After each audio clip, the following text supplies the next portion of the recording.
contenidos de todos los programas de opinión emitidos en este canal son responsabilidad de las personas que los expresan. Por lo tanto, no comprometen la línea editorial del canal.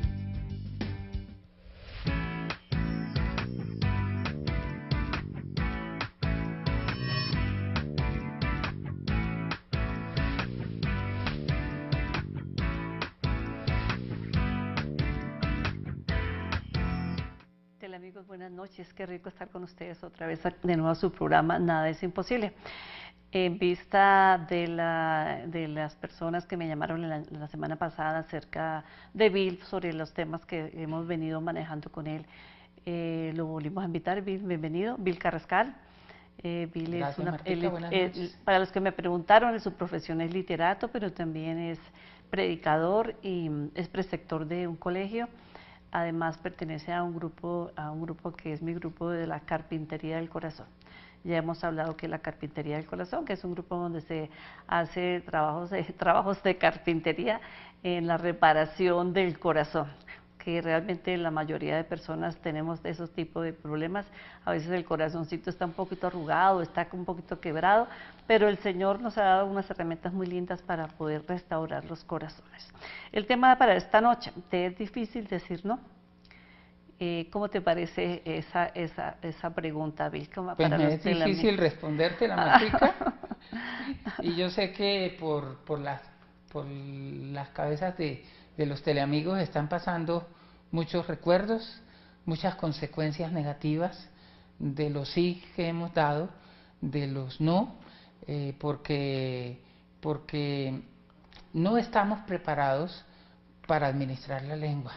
Y entonces, cada vez que hablamos, nos enredamos, nos enlazamos. Cada vez que hablamos, nos volvemos esclavos de algo o de alguien. Nos podemos volver dependientes, nos podemos volver adictos, o nos podemos volver, víctimas o victimarios, o podemos terminar en problemas legales, o en problemas emocionales, o en tragedias. Bueno, ¿y por qué tú crees que es tan difícil a veces? Porque uno piensa decir, bueno, voy a decirle a fulanito de tal cosa, y llega el momento y uno, y como que no, y termina diciendo lo que no haya pensado, ¿no? Termina diciendo lo contrario. ¿Por qué será tan difícil? Pues porque no nos han enseñado a confiar en nosotros mismos, porque no nos sentimos seguros, y a veces, como decíamos en otro programa, nos manipulan con los sentimientos. Una cosa importante para saber decir sí cuando nos conviene, o cuando es bueno para nosotros o para los demás. Una cosa importante para decir no cuando es bueno, cuando es algo negativo, destructivo, es, por ejemplo, aprender a escuchar mis sentimientos. Y la voz de Dios, me imagino. Pero es que en mi corazón, ¿quién habla? La voz de Dios, porque es que la ley de Dios, los mandamientos, están inscritos en mi conciencia, en mi corazón. Entonces, la voz de la conciencia nos habla. Es la voz de Dios. Es la voz de Dios, ¿sí? Allí está escrita las tablas de la ley, es la alianza definitiva que Dios firmó con el ser humano, ¿sí? Cuando destruyó las tablas de la ley.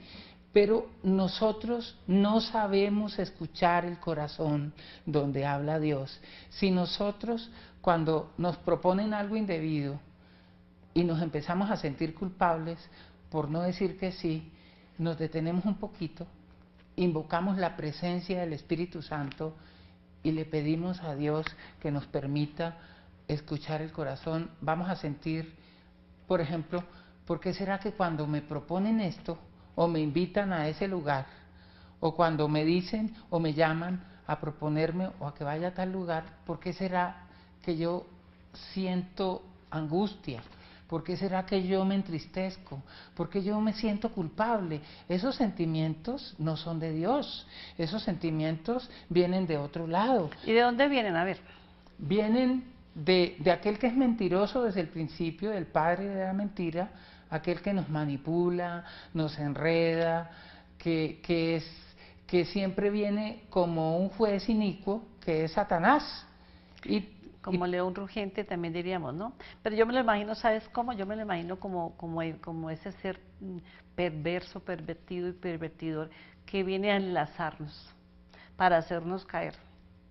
Mira, esa imagen de enlazarnos casa perfectamente con lo que llaman hoy en día algunos psicólogos, psiquiatras, el perfil del psicópata. ¿Y quién es el psicópata? El psicópata es aquel personaje que no es el que nosotros creemos está en las cárceles o en los manicomios. No, ¿quiénes son? Son los grandes ejecutivos, los grandes políticos. Para no ir tan lejos, pensemos en los escándalos políticos, en los grandes escándalos de este país, por corrupción. Esa gente... Vilo, aquí en Colombia no hay. Acá no hay de eso. No. Pero vemos que esa gente siempre tiene una sonrisa en los labios, son exitosos, incluso pueden dramatizar lágrimas. Y el día que tú les cuentas algo, ellos lloran contigo. Es decir, pero la verdad es que esos personajes no tienen sentimientos. Listo, tenemos una llamada y después quiero una cita, que nos regales una cita acerca, hay citas bíblicas que sé que las hay acerca de este tema. Santiago 5:12 para que lo vayan buscando los teleamigos. Bueno, qué bueno que tengan su Biblia y a mí me gusta siempre en la Biblia ir subrayando. Santiago 5:12 para que la tengamos ahí listica. Vamos con Esther. Esther, buenas noches. Martica, ¿Cómo estás? Qué alegría escucharla, porque hacía tiempos quería comunicarme con ustedes y gracias. Los felicito por ese programa tan lindo, tan encantador. Siento una alegría inmensa, porque aprendí a conocer al Señor. Bueno, aprendí a conocer al Señor con tantas maravillas que hablan de Él. Hace 2 años y medio que yo quedé viuda. Y a mí me daba una angustia, un desespero, quedarme sola en mi casa.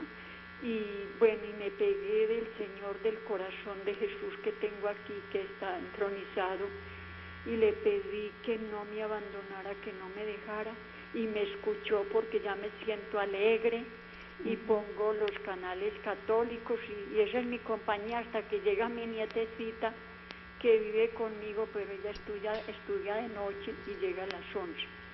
Y yo estoy tranquila, oyendo todas esas maravillas y tantas enseñanzas, que Dios los bendiga. Amén, y qué bonito que Esther buscó la ayuda adecuada, ¿no? Sí, donde señor. era, ¿no?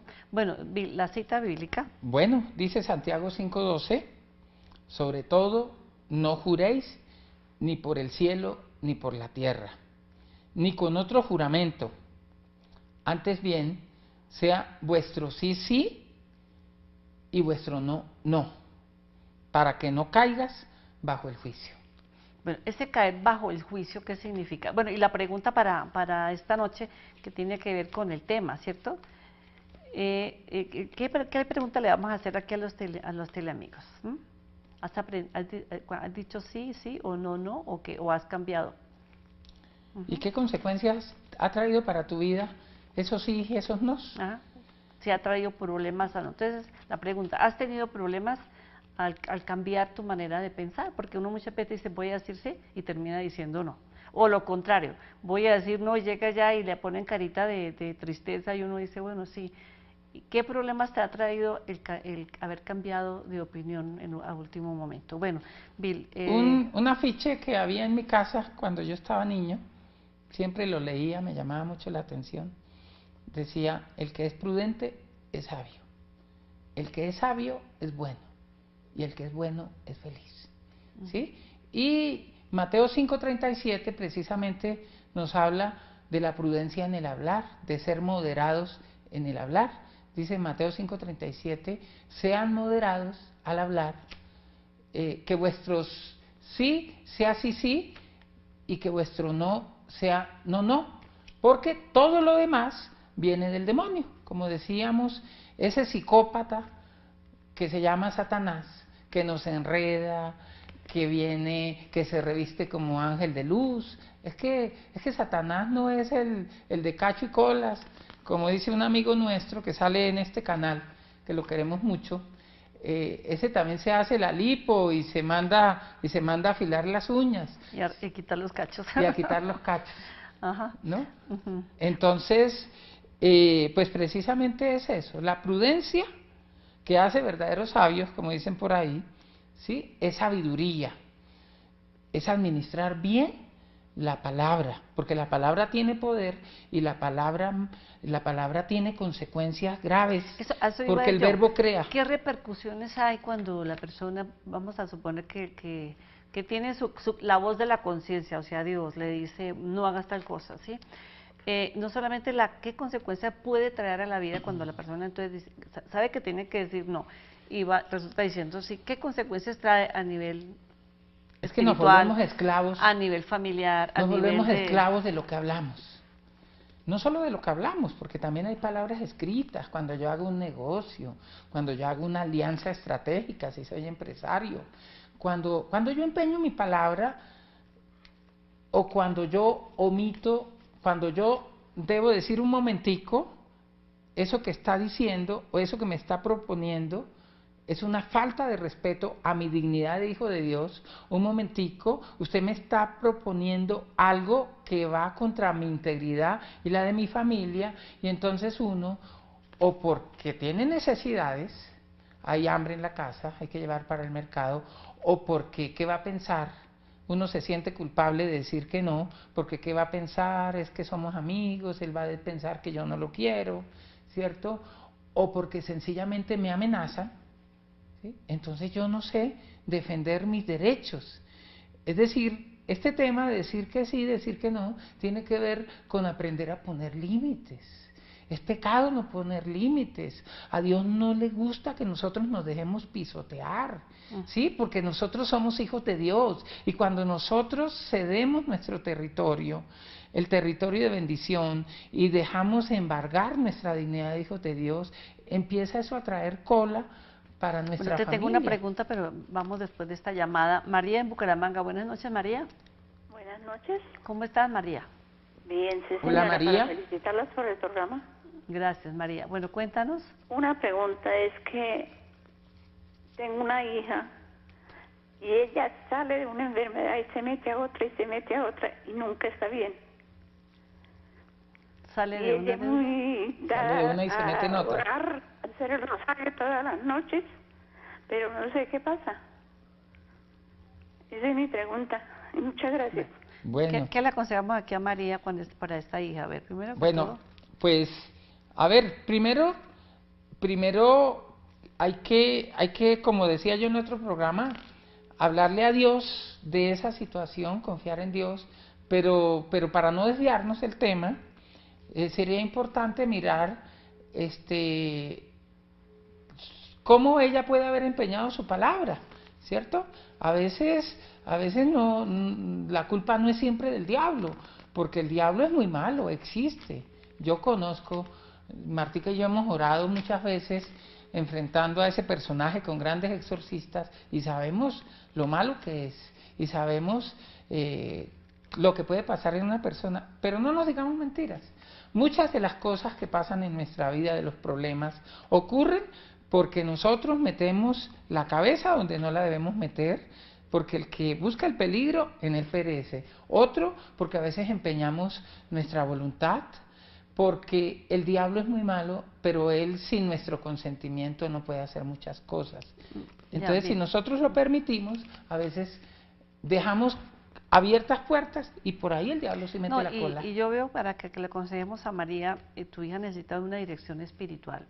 Una persona, muchas veces no puede ser un sacerdote, un amigo que maneje los temas de sanación, porque a veces hay heridas y las personas, por buscar congraciarse con las otras personas, terminan más mal de lo que empezaron. Entonces, una cosa va trayendo otra cosa, es como la bolita de nieve que empieza a caer por la montaña. Al principio es pequeñita, pero si dejamos que coja fuerza, eso va creciendo, va creciendo, va creciendo. Entonces hay que ponerle, la persona tiene que tomar la decisión, ¿sí o no, Vi? Tomar la decisión, bueno, mi vida tiene que cambiar. Si hasta este momento yo no he sido muy concreta, muy consecuente con lo que yo pienso y con lo que digo, pues yo tengo que empezar a cambiar. Pero no quedarnos mirando el problema, como decía el padre anoche, no quedarnos mirándonos el problema, porque si nos quedamos mirando el problema vamos a terminar mucho peor de lo que empezamos. Sí, ya caímos, pero tenemos que levantarnos Para mí eso es así. Bueno, vamos con una llamada. Tenemos a Octavio en Caldas. Buenas noches, Octavio. Buenas noches, Octavio. Muy buenas noches. ¿Cómo estás, Octavio? ¿Qué más? Pues bien, gracias a Dios. Bueno, cuéntanos, Mira, Octavio. Mujer, primero, antes de hacerle una preguntita, quisiera saber qué se sabe del doctor José Galán. Está mucho mejor, gracias a Dios. Bueno, no sé, para los teleamigos que no saben, el doctor Galán le hicieron una intervención, seguimos orando por él, gracias a Dios se está recuperando muy bien y yo creo que ya muy pronto lo vamos a tener otra vez de nuevo en Café con Galán. Bueno, ofrecemos este programa por la salud de él. Y un saludo para él y para su Un esposa. saludo, doctor Galán. Bueno, cuéntanos. Bueno, sí, porque ese es muy importante ha sido un programa muy bonito el de él y entonces nosotros estamos muy preocupados por la salud de él. Por eso preguntamos. Listo. Oiga, mujer, también para pedir que dentro de las oraciones, como yo soy educador, tenemos muchos niños que están cayendo en la dependencia de la informática, sobre todo sobre el internet. Entonces hay muchos niños que los han tenido que llevar a psiquiatría y eso nos está preocupando mucho a nosotros los docentes, como que esta juventud no estaba preparada para recibir la nueva tecnología. Hay mucha dependencia de ellos. Entonces nosotros venimos orando mucho por ellos porque hay muchos niños ya enfermos en la cuestión de la dependencia de la tecnología. No son capaces de dominar. El ciberbullying. Exacto, y eso nos tiene muy preocupados. Y sobre todo también para felicitarlos por el programa. Muchas gracias. Bueno, Octavio. Bueno, con respecto a lo que estamos hablando, Bill, ¿qué debería hacer, digamos, un educador, un papá, ante el sí y el no, ante este problema? Primero que todo, bueno, tú que eres preceptor haciendo eco a la inquietud de la última llamada, ¿Santiago se llama? Octavio, perdón. Octavio, precisamente el tema del ciberbullying es uno de los temas con los que más nos encontramos hoy en día en los estudiantes. Eso ocurre en muchos medios y precisamente tiene que ver con enlazarse con las palabras, ¿sí? Enlazarse con monosílabos. El nivel, el calibre de las palabras que usan hoy los niños, los adolescentes, para ofender a otros son impresionantes. Son palabras que solo pensarlas yo me ruborizo y siento vergüenza ajena. Pero aquí la clave está en aprender a poner límites, ¿sí? Tanto los papás como los educadores. A ver, por lo general, los niños, por ejemplo, hay que enseñarle a los hijos, desde niños, a poner límites. Pongamos ejemplos. Irlos enseñando poco a poco a que no duerman en la cama de los papás, sino en su propio territorio, a que ellos tengan independencia en un territorio que es su cuarto, a que lo empiecen a querer, a que se sientan seguros, ¿sí? En las ciudades, en los lugares donde hay mucho hacinamiento, por ejemplo en Colombia, eso se presta para que los niños se vayan creando con mentalidades invasivas. Entonces tenemos que aprender a no ser invasivos, a respetar el tiempo de los demás, a respetar el espacio, que hay una privacidad, ¿sí? Por ejemplo, nosotros que ayudamos gente, que atendemos gente, a mí, por ejemplo, se los confieso, lo que más me cuesta, quizás este tema sale de ahí, quizás lo que más me ha costado a mí es decir que no, porque Martica me conoce y los que están viendo, que sé que hay en Ocaña, en Venezuela, en Cartagena, en Ibagué y en otras ciudades del país viendo este programa, ustedes saben que si algo me cuesta trabajo es decir que no, pero lo he ido aprendiendo. ¿Por qué? Porque entonces yo he entendido que si no pongo límites a mi tiempo, se va a ver perjudicada mi familia. Yo tengo un niño que va a cumplir 11 años este domingo. Entonces, aprender a poner límites no es pecado.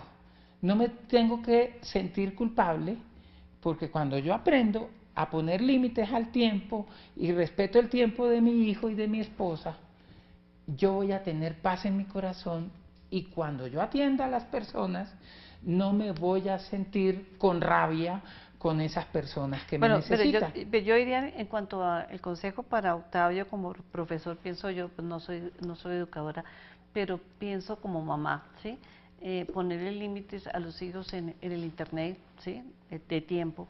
Inclusive yo he oído de algunos países que los niños no les dan el celular hasta que tengan cierta edad, y hoy en día a los pequeñitos ya les dan su celular y su tablet y todo ese tipo de cosas, y los papás quieren comprarle la última tecnología a los niños, y realmente eso es lo que está haciendo, trayendo tanto, y pasó el año, ya el otro año tienen que mejorarle más el equipo, entonces los niños se van volviendo dependientes, y en los colegios lo mismo, ¿no?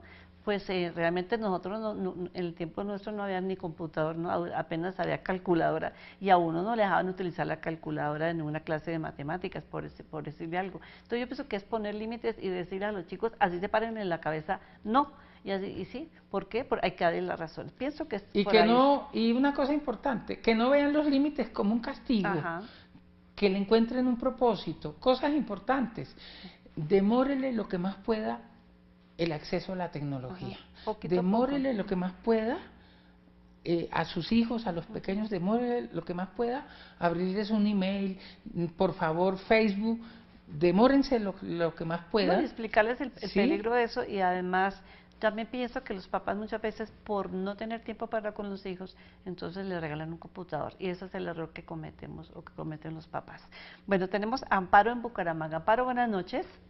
Buenas noches. Amparo, buenas noches. Buenas noches. Buenas noches. Cuéntanos. La inquietud mía es la siguiente. Nosotros tenemos un excelente papá durante toda la vida.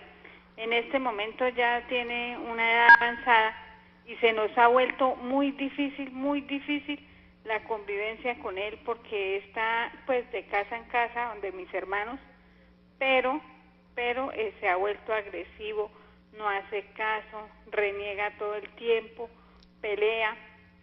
Entonces hemos estado pensando en llevarlo a un hogar geriátrico, pero nos sentimos muy mal por esa decisión que tengamos que tomar, porque sabemos que fue un excelente papá. No queremos hacer eso, pero ya la situación se nos está saliendo de las manos. Entonces yo llamo pues a ver ustedes qué orientación nos pueden dar, porque en realidad estamos, muy confundidos con ese tema. No sabemos que si en realidad entramos a pecar si tomamos una decisión de esa. Listo, Amparo. Yo te voy a contestar, perdóname que te voy a meter la cucharada.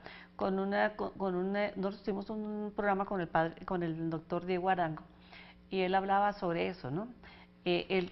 Tomamos una lectura, no me acuerdo si no estoy mal, creo que es de Eclesiastés, donde dice, aunque tu papá y tu mamá chocheen o molesten, no te hagas no le hagas como el problema, sino atiéndelo, dale el amor. Pero, decía el doctor Arango, y yo también estoy de acuerdo con él, siempre y cuando no vaya a alterar, digamos, la unión familiar, como es el caso tuyo. Entonces, en ese caso, si ustedes pueden buscar un buen sitio, no lo van a dejar abandonado porque van a ir a visitarlo, los fines de semana lo pueden sacar, y también hay que mirar si si tu papá en este momento puede estar presentando un problema de demencia senil, porque si es el caso, pues tienen que medicarlo, porque es una persona de la noche a la mañana, no se puede volver así agresiva, entonces puede ser que te esté presentando un cuadro de demencia senil. Entonces es bueno, y en ese caso pienso decir que hay que tomarse la decisión, porque va a alterar la familia, y habría que decir sí a llevarlo a una casa. Hay que saber decir sí y decir no. Yo quiero decir dos cosas. Primero, que siento que Martica es la más autorizada para hablar de ese tema, porque Dios le ha dado la gracia de que, bueno, su papá ya falleció, pero pues sus papás murieron su papá murió en la ancianidad, su mamita está viva, muy entera, y Martica ha podido convivir con sus papás, tener y bueno, nos puede decir mucho de eso, pero yo sí quiero decir algo de la experiencia de la sanación interior. Yo he descubierto algo. Cuando el anciano tiene una vejez difícil, yo le doy una clave. Mire su infancia. Por lo general, aquel que tiene tendencia a la demencia senil, que tiene Alzheimer o que tiene otro traumatismo de estos, por lo general ha tenido una infancia difícil. Y yo tengo casos de Alzheimer sanados cuando empiezo a orar por su infancia difícil, y cuando esa persona logra sanar su infancia, el Señor empieza a darle paz a ese anciano y a permitirle una ancianidad tranquila y una vida más tranquila a la familia. Pues eso no lo sabía yo, qué lindo entonces empezar a orar por eso. Entonces, mire, la solución para muchas personas que en este momento tienen su papá y su mamá.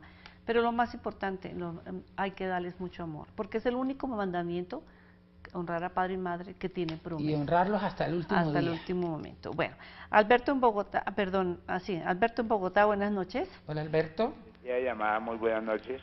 Hola, Alberto, ¿cómo estás? Divinamente. Para todos los problemas que tenemos mentales del alma y del cuerpo, tenemos una invitación de Dios, y es que todos debemos de ser discípulos, misioneros santos y perfectos. El bautismo nos hace discípulos, pero para ser santos y perfectos hay que leer la Sagrada Escritura, meditarla, vivirla y practicarla. Esto se debe hacer todos los días, y así podemos decir que somos discípulos, misioneros santos y perfectos. Muy amable, una bendición. Gracias, Alberto. Qué hermoso, qué aporte tan bonito, pues, Dios te bendiga. Aporte. Bueno, Bill, Jesús tuvo que alguna vez como salirse de sus casillas, porque es que a veces cuando uno se sale de sus casillas, con pena y todo, pero Jesús tuvo que salirse de sus casillas. Hay una cosa con la que nos manipulan mucho a las personas de Dios. Usted es un predicador, usted es una persona de Dios, no es bueno que usted se enoje, no es bueno que usted me cuestione, porque Dios, usted lo tiene para amar. Pero Jesús un día vio que en el templo, en la casa de su padre, en ese templo, la casa de su padre Dios, que era una casa de oración, una casa destinada para adorar a Dios en espíritu y en verdad, se había convertido en cueva de ladrones. ¿Y tú sí sabes por qué es eso? Yo se lo escuché a un sacerdote. ¿Por qué, Martica? Porque, mire, llegaban, es que en ese tiempo también, como siempre, hay avivatos. Entonces llegaba la gente con su ovejita o con su tortolita, la compraba, porque ¿dónde la compraban? A la entrada. Entonces Jesús no estaba bravo porque vendían los animalitos. ¿Por qué se puso tan bravo Jesús? Porque ellos los revendían. Entonces la gente llevaba sus tortolitas, se la daban como las entradas al estadio, pues, como las entradas en el campín. Entonces llevaba su tortolita, llevaba su ovejita, se la entregaba ya, o el novillo, dependiendo de los medios económicos de la persona. Entonces no la sacrificaban, sino que la volvían y la sacaban. Y o sea que les hacían como el paquete chileno, ¿no? Entonces imagínate, claro, Jesús se pone bravo porque dice cueva de ladrones, porque estaban robando, ¿cierto? Y estaban comercializando, se dice, ¿no? Comercializando. Y vendiendo la ovejita más manca, más coja, más tuerta. Exacto. Entonces imagínense, Jesús se pone bravo es porque cueva de ladrones, porque eran unos ladrones, estaban robando lo que la gente, era una ofrenda. Es como cuando la gente va y se roba la limosna, o como cuando van al templo. Cuando entran, echan un billete de 50 falso. Y claro, y denme las vueltas. Y ofrendan 2.000 pesos. Ajá. Y sacan todos los billetes. Exacto. ¿Y qué pasa, auténticos y dejan el de 50 y qué pasa, falso. pasa. Entonces, pero Jesús se pone bravo, ¿cierto? Y entonces sale porque Jesús era manso, pero Jesús tuvo que ponerse en su sitio, ¿sí? O como el que le gusta echar monedas en la ofrenda, y había un padrecito en Santander que decía, echen plata que no suene, ¿no? Ah, no, yo sé de otra, porque me consta, el padre me dijo un día, para que, uno se ríe, pero fue así, Marta, ayúdame a contar la ofrenda, y habían botones. Claro, la gente para que vean que yo he hecho algo, echaban botones, tremendo, ¿no? Sí, entonces, pero en ese texto de los mercaderes del templo, hay una cosa importante. Jesús se acuerda de un texto del Antiguo Testamento, mi celo por tu casa me devora, ¿cierto? Y entonces hablemos del celo. ¿Cuál es el celo? Porque en la Biblia hay unos celos que son del demonio y que son de la carne, y hay un celo que es santo, ¿sí? Sentir celos, esos celos enfermizos de querer controlar a la pareja, de querer controlar los hijos, eso es enfermedad y eso es psiquiátrico. Pero sentir celo, ¿qué es? Es cuidar el patrimonio paterno, cuidar los valores que papá y mamá me enseñaron, las cosas buenas. Y en este eso caso, es el celo. Y en este caso también el Señor me ha enseñado a decir sí o no, que tu palabra sea sí o que tu palabra sea no. Entonces es importante también, hay que cuidarnos de eso. Si el Señor quiere que yo diga la verdad, y cuando tú deseas algo acerca ahorita de que el sí, sí o el no, no, y si está la gente patinando entre el sí y el no, es como el tibio, ¿no? Y el tibio el Señor nos devuelve como un vomitará de la vómito. boca. Bueno, tenemos a Ángela en Medellín. Ángela, buenas noches. Buenas noches. ¿Cómo has estado, Hola, Ángela, Ángela? buenas noches. Buenas noches, muy bien, ¿y ustedes? Gracias a Dios, muy bien. Cuéntanos, Ángela. Me alegra. No, lo que pasa es que, a ver, yo soy ludópata y quisiera tener alguna ayuda, no sé qué hacer, estoy desesperada, entonces quiero como una ayuda. ¿En qué sentido? ¿Cómo una ayuda en qué sentido? Pues no sé, necesito salir de ese problema que tengo, entonces no sé. Tú me decías que tú eres, ¿qué? ¿Cómo que viste al principio? Ludópata. ¿Qué es ludópata? Cuéntanos. Sí. Adicción a los juegos. Aficionada al juego. Tienes una adicción. Esa adicción es una al juego, ya, sí. bueno. Ante eso que vi. Bueno, precisamente las adicciones están asociadas a que nos volvemos dependientes de cosas o de personas o de situaciones. Nos volvemos dependientes de muchas cosas y eso sí tiene que ver sobre todo porque ponemos ídolos como nuestros dioses y no ponemos a Dios en el centro, ¿sí? El único Señor, el único absoluto que no nos esclaviza es Jesús, ¿sí? Porque Él va a traer libertad para nosotros, Él nos respeta. Nosotros nos podemos volver adictos, por ejemplo, Martica, a las cosas de Dios. Nos podemos volver adictos a... Pero en el sentido, a ver, como fanáticos, ¿cierto? Fanáticos es cuando... caímos en la religiosidad. En la religiosidad, sí. Dios mismo, Dios no genera adicción, pero entonces cuando queremos imponerle a la gente nuestra espiritualidad... Estilo fariseo. Eso, cuando nos volvemos fundamentalistas y el que no va por ahí es demoníaco, entonces eso es adicción a la religión, ¿sí? O sea, como dicen los hermanos Lin, nos terminamos pareciendo al Dios que adoramos.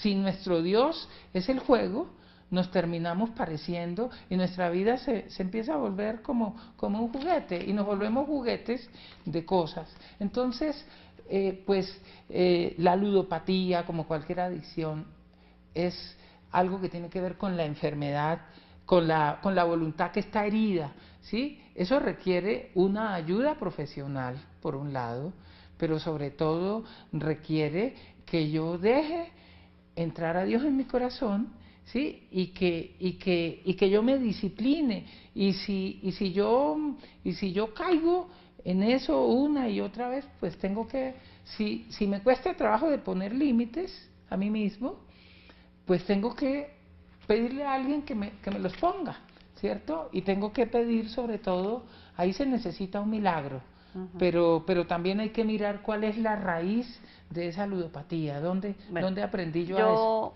Yo tengo dos cositas porque ya nos toca ir a la oración. Tengo dos cosas con respecto a lo de Ángela. Primero, pues yo te felicito porque tú ya estás pidiendo ayuda, que eso es lo que hacen los alcohólicos, ¿cierto? Reconocer que tú tienes el problema, ya diste un primer paso, que eso es mucho.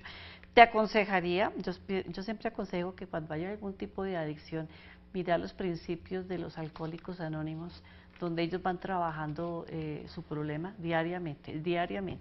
Solo por hoy no bebo.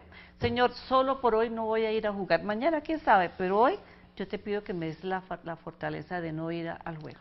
Entonces, así es mejor porque cuando uno va trabajando el día a día es más cortico. Segundo, que ores por romper un espíritu de esclavitud. Llámese droga, llámese juego, llámese internet, llámese pornografía, lo que sea. Entonces hay que orar para pedirle al Señor que rompa, quiebre ese espíritu de esclavitud que no viene de ti, eso viene de por allá la parte intergeneracional. Tercero, todo tipo de adicción es porque también nos muestra que hay falta de amor. En algún momento te faltó el amor, no sé si cuando niña o cuando ya estabas adolescente. Entonces tú llenas esos vacíos de amor con esa adicción al juego. Me estoy acordando, Martica. Y vamos para la oración. Bueno. Sí, no, pero Bueno. rápido, dime qué No, te... me acordé que una buena mujer de una comunidad de oración. Ella había podido superar todo, lo único que no podía superar era su adicción a la comida. Un día en una oración que yo hice, ella se acordó que lo que más extrañaba de su papá era que cuando ellas le reclamaban amor, el papá le mandaba a la esposa que les comprara comida.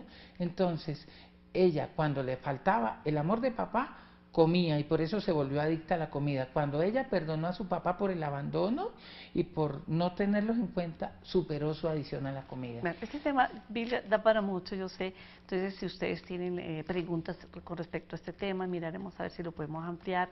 Yo te tengo una pregunta, pero ya será para una próxima oportunidad, sobre el maltrato verbal. Es importante. Sí, lo podemos. Porque eso también trae muchas consecuencias y ponerle un no a ese maltrato verbal. Y bueno, ya no hablo más porque si no alcanzamos a Y orar. entonces ya no más al maltrato. Dile no al maltrato. Dile al Señor no. Dile que te dé la fuerza de voluntad de decir que no. Y yo te invito para que en este momento tú y yo nos agarremos a la cruz, al único Señor que no esclaviza, aquel que para ser libres nos liberó, que para ser libres nos redimió. No importa cuál sea tu cadena, no importa cuál sea tu faraón, no importa cuál sea tu muralla, no importa. Hay alguien que es más grande que toda esclavitud, que toda cadena, que toda coyunda. Señor Jesús, tú te hiciste víctima y te dejaste matar en una cruz, te dejaste despedazar para ganar nuestra libertad. Hoy queremos pedirte la gracia que podamos asumir la redención. Te queremos pedir la gracia que le digamos sí a tu sacrificio, que le digamos sí a tu salvación, que te proclamemos Señor y Salvador de nuestra vida, y te pedimos, Señor Jesús, que te enseñorees, y te pedimos que vayas allá, a aquella situación, a aquella persona, a aquel lugar que nos esclavizan. Te pedimos especialmente, Señor, por aquellas personas que se sienten esclavos de las drogas, del juego, del alcohol, que se sienten dependientes de relaciones que los destruyen, aquellas personas que le han dicho que sí a cosas que van contra su integridad y su dignidad, hijo de Dios. Y hoy te pedimos, y yo te invito a ti que estás allá, que mires, que te dejes mirar por Jesús, que mires hacia la cruz y digas, Señor Jesús, te doy gracias por confiar en mí y te doy gracias por hacerme capaz de decirle que no a aquello que me trae problemas. Yo en tu nombre y asumiendo tu señorío en la cruz, yo en tu nombre tomo la decisión de rechazar y de decirle que no a toda persona, situación, institución, lugar, a toda propuesta, a toda alianza, a toda cosa que de palabra, de obra, de manera escrita, de manera verbal, por intención o por deseo, yo le haya dicho que sí y me haya traído problemas, y me levanto en victoria de eso y te doy gracias porque para ser libres nos liberaste. Bendito sea, Señor, que Dios los bendiga, buenas noches.